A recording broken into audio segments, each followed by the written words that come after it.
Welcome to part two here on Through the Dust, as we are talking about comparisons.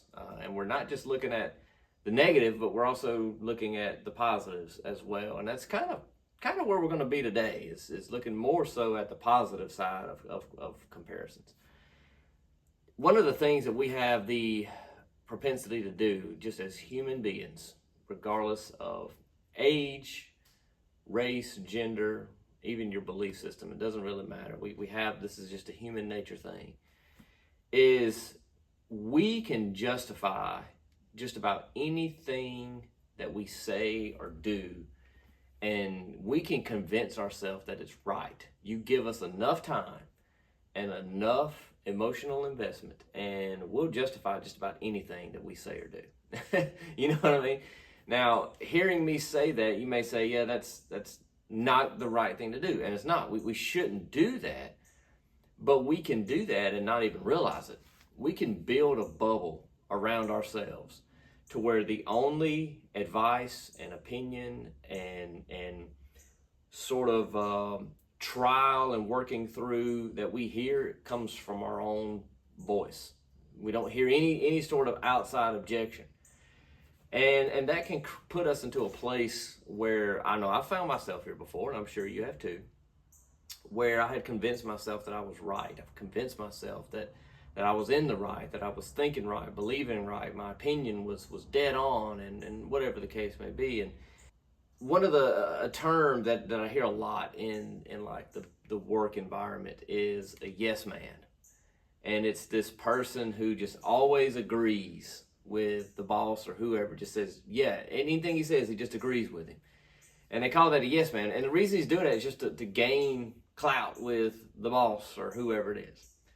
And we can be our own yes man. We can sort of compare ourselves. As Paul says here in 2 Corinthians chapter 10, verse 12, he says, not that we dare to classify or compare ourselves with some of those who are commending themselves, but when they measure themselves by one another and compare themselves with one another, they are without understanding. Basically, in Southern layman terms, Paul says they are measuring themselves by themselves and comparing themselves to themselves. And you can do that long enough and you don't really find a problem. Your research comes back every time and says, you're doing great. You know, it's kind of like me going and riding and then bragging to everybody that I'm fast and smooth, and man, I can ride sand and water crossings like nobody's business, and man, I'm just ripping through the woods, and I just brag, but I've never rode with anybody. Nobody's ever seen me ride, but I'm building this whole reputation and you know, thing, this image. You know, it's like, you know, I grew up being around cars, and you would always have that person who would talk about how much horsepower their car makes and how fast their car is and all this kind of stuff. It'll jump a Coke bottle and whatever they say. But then finally one day somebody says, hey, we've never seen that car come out. Have you ever put it on a dyno? Have you ever ran that car next to somebody else? I mean, you've built this whole stigma about this car being something, but has it ever really been genuinely compared to something else?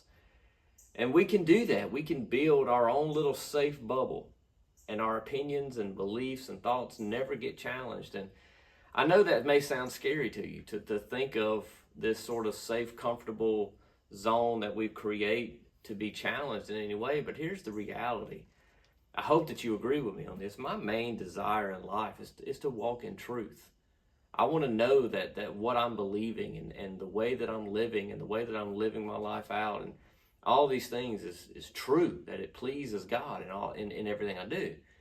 And knowing my propensity to build safe, comfortable little bubbles around myself, then I shouldn't necessarily be afraid when my beliefs are challenged. I shouldn't be afraid when my opinions are compared to someone else.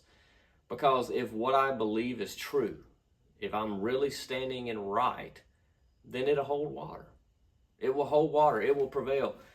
Peter talks about this in 1 Peter chapter 1, verses 6 and 7.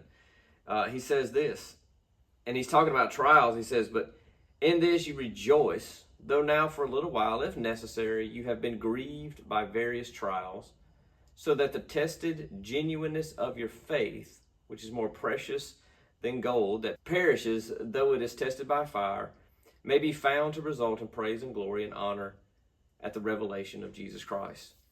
So what Peter is saying here, he says, though you are being tested, and or in our context here, you're being compared and challenged, but it proves the genuineness of your faith.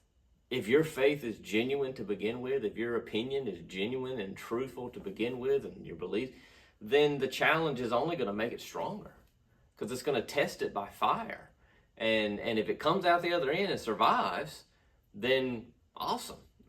If it doesn't, awesome. Then it means that I just got delivered from believing wrong or thinking wrong. And so now I can be set straight. And so that's uncomfortable, and we don't like that. But if our goal is really to walk in truth, then we should be open to that. I tell the guys that are deacons in our church, and it's like, don't just always agree with me for the sake of agreeing with me. If I'm wrong, please tell me. I may not like to hear it, but I need to hear it. So if there was something I could have done better, or something that I said wrong, tell me. You know what I mean? Help me, because I can get in my own head and convince myself that I'm dead on. So I don't want to be surrounded by yes men. I want to be surrounded by somebody that sees things maybe a little different than I do, and challenge that and help me work through that. And as I said a minute ago, if I'm wrong, then here I have now the opportunity to get back right. So let's be careful with comparing ourselves to ourselves. Let's not get so offended and heated when someone disagrees with us. Let's hear their side, and let's if I can't stand on my argument, then maybe I don't have a very good argument. And all of these things make us in the end better. Just make us better. So I don't want to be afraid of going riding with somebody who's faster than me, because by riding with someone faster than me, it challenges me and can only really make me better. And that's what I want. So same way with my faith. I want to continue growing up, being more and more like Christ, and that means being challenged sometimes. Thank you guys for watching part 2. We'll see you next week for part 3.